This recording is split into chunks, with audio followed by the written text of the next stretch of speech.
हेल' लोगोफोर खुलुमबाय नोंथांमोनखौ आंनि अनजालि बसुमतारी इउटुब चेनेलाव फिन खनसे बरायनाय थाहरबावबाय। आसा खालामो नोंथांमोना इसोरनि अननायाव बयबो मोजाङैनो दं, आंबो मोजाङैनो दं।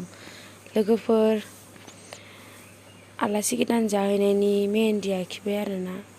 ओमफ्राय मेहेन्दिया मार्चनि 11आवमोन, ओमफ्राय आलासि गोदान जानो थांनाया 12आवमोन। ओमफ्राय नोंथांमोनजों लोगोसे भिडिअखौ आं शेयार खालामबाय। नोंथांमोना भिडिअखौ नायलांबाय थादो। बिदिबा लोगोफोर भिडिअखौ जागायलांदिनि।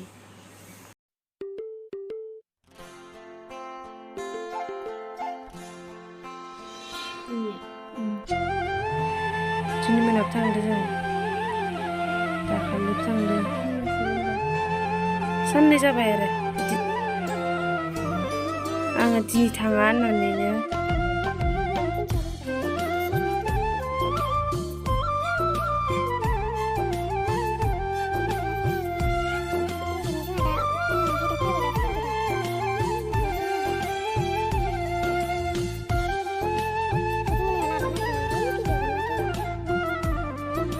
Ipan apa ya kok?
Logoper देलायखांबाय थांबाय थानोसै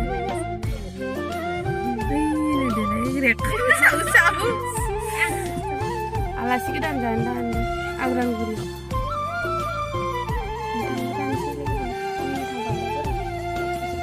Dipana saya sederhana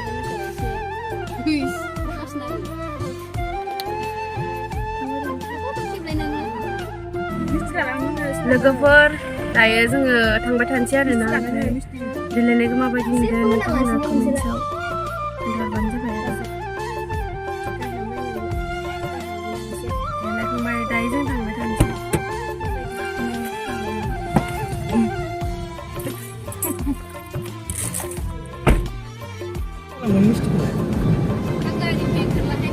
थांबाय थानोसै लोगोफोर जोङो आलासि गोदान जानो मा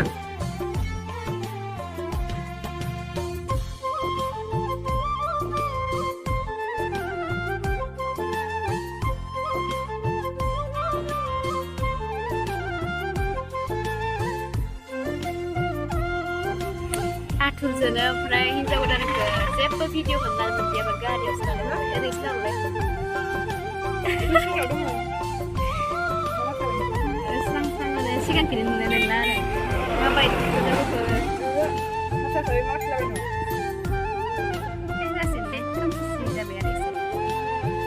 मोखांखौ नुबाल' माने ब्राइटनेस फैयो बै उनखिजा लाहरदो ब्राइटनेसआ फैया